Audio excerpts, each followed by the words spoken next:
বন্ধু, চলে এলাম তোমাদের সামনে ছোট্ট একটা মিনি ব্লগ নিয়ে। তো চলো, আজকে কি করলাম কি না করলাম সেটাই তোমাদের সঙ্গে শেয়ার করলাম। তো সকালবেলা উঠেই দেখো আমাদের কুটুম চলে এসছে, মানে এই পাখিগুলো। আমি চা খাচ্ছিলাম, ওরা এসে মানে ওদেরকে খেতে দিতে হবে, সেরকম খুব মানে চিল্লামিল্লি করছে। তবে একটা বিস্কুট ভেঙে দিয়েছিলাম, ওরা খাচ্ছিল। তো যাই হোক, পাখিদের সত্যি এই গরমের সময় আমি ছাদে আশেপাশে জল রাখি যাতে ওরা খেতে পারে। কারণ ওরা আমাদের এই সময় চারদিকে অনেক সময় জল পুকুরে থাকে না, শুকিয়ে যায়।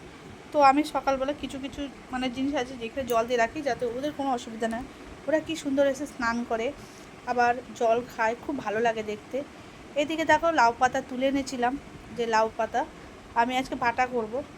তার জন্য জানো তোমরা আমাদের সঙ্গে দেখিয়েছি অনেকবার লাউ বাটা কী করে করি, তবু তোমাদের সঙ্গে আবার একবার দেখাচ্ছি।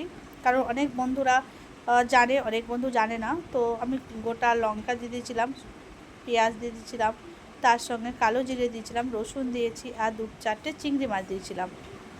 তো দিয়ে এবার ভেজে, এবার সেই শাকটাকেও ওর মধ্যে ভেজে আমি চলে গেছিলাম বাড়তে। এবার আজকে আমি রান্না করেই ছেলেকে আনতে গেছিলাম, কারণ অনেকটা রোদ উঠে যায়, আসতে অনেক বেলা হয়ে যায়। তো লাউ খাড়া এবার সবজি করছিলাম, ওটা তো হয়ে গেছিলো, তারপর লাউ খাড়া সবজি করছিলাম।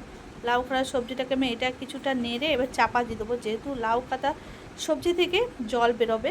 তারপরে আমি নুন, হলুদ, মশলা যেটা দেওয়ার দেবো। এবার গরমের সিজন, বেশি মশলাও সবসময় খাওয়া ভালো না, সিম্পল রান্না করছিলাম। তো আজকে সেরকম কিছু না, যেহেতু রান্না করব, আজকে শুধু মাছের ঝাল হবে। আর এই যে এটা চিংড়ি মাছদের হবে, কটা চিংড়ি মাছ কালকে এনেছিলো, আমি তো কালকে রান্নার রেসিপি দেখাইনি। তো যাই হোক, এটা বাটার জন্য আমি তৈরি করে নিয়েছিলাম। তো আমি শিলে বাটতে সে দেখাই না তোমাদেরকে। দেখো লাউ খাড়াটাও হয়ে গেছে। তোমাদের কাউকার লাউ খাড়া খেতে খুব ভালো লাগে। এই সময় লাউ খাড়াটা মানে টক লাগে, কিন্তু কিছু করার নেই, যেহেতু গাছের জিনিস। তো এদিকে মাছের ঝোলের জন্য দেখো সিম্পল মাছের ঝোল। মাছটা না একটু নোনা মাছ, আমি জানি না মাছটা কীরকম। তো বেটে এনে দিয়েছিলাম। সবজি হয়ে গেছিলো আমার, লাউ খাড়ার সবজি আলু দিয়ে করেছিলাম, বেগুন বেশি হয়নি গাছে। যা হোক, এটা মাছটা একটু কালো টাইপের, কিন্তু মাছটা না খেতে খুব সুন্দর, মাংসর মতো।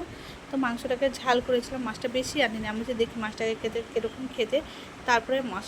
এইদিকে দেখো আমি সেদ্ধ ডাল বসিয়ে ছেলেকে আনার জন্য বেরিয়ে যায়। স্নান করে উঠেই রান্না করতে কিচ্ছু করে দেখো পুরো সিম্পল, না কপালে টিপ আছে, না সিঁদুর আছে, না কিচ্ছু আছে, জাস্ট ঘেমে অস্থির হয়ে চলে এসেছিলাম। চুলটাকে ভালো করে করে তারপরে এবার তৈরি হয়ে গেছিলাম স্কুলে যাওয়ার জন্যে। তারপরে শুনে সেটাই দেখছিলাম।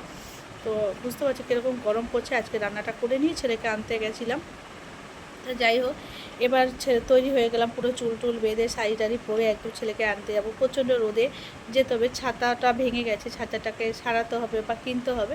তাই জন্য আমি খালি এমনিতেই যাই ছেলেটাকে আনতে। তো বেরিয়ে পড়লাম ছেলেটাকে আনতে। তোমাদের সঙ্গে সেটাই আজকে আমি শেয়ার করি। এই ভিডিওটা একটু লং হবে বন্ধুরা, কিছু মনে করো না।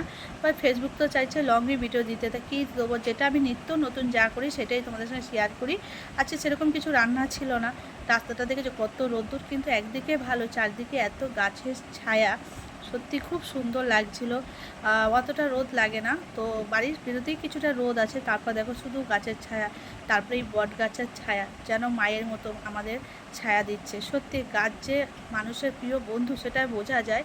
আর এখন তো বোঝাই যায় না কে তোমার সঠিক বন্ধু, কে তোমার ভুল। এত মুখোশ করা লোক, কার মধ্যে যে ঠিক কে যে ভুল বোঝা মুশকিল। তো বেরিয়ে পড়লাম ছেলেকে আনতে। কিন্তু গাছরা, পশু পাখি এরা কোনো দিন তোমাকে ধোকা দেবে না। তুমি যতটা পারবে ওদের, মানুষের থেকে তুমি যতটা পারবে তুমি ওদেরকে ভালোবাসো, দেখো ওরা তোমাকে প্রাণ ঢেলে ভালোবাসা দেবে। তো যাই হোক, ছেলেকে নিয়ে বেরিয়ে এলাম এই রোদ্দুরে। ওকে একটা টুপি পরিয়ে নিয়েছিলাম, কারণ প্রচণ্ড রোদ ছিল। আমি যা হোক রোদ সহ্য করতে পারবো, ও তো বাচ্চা পারবে না।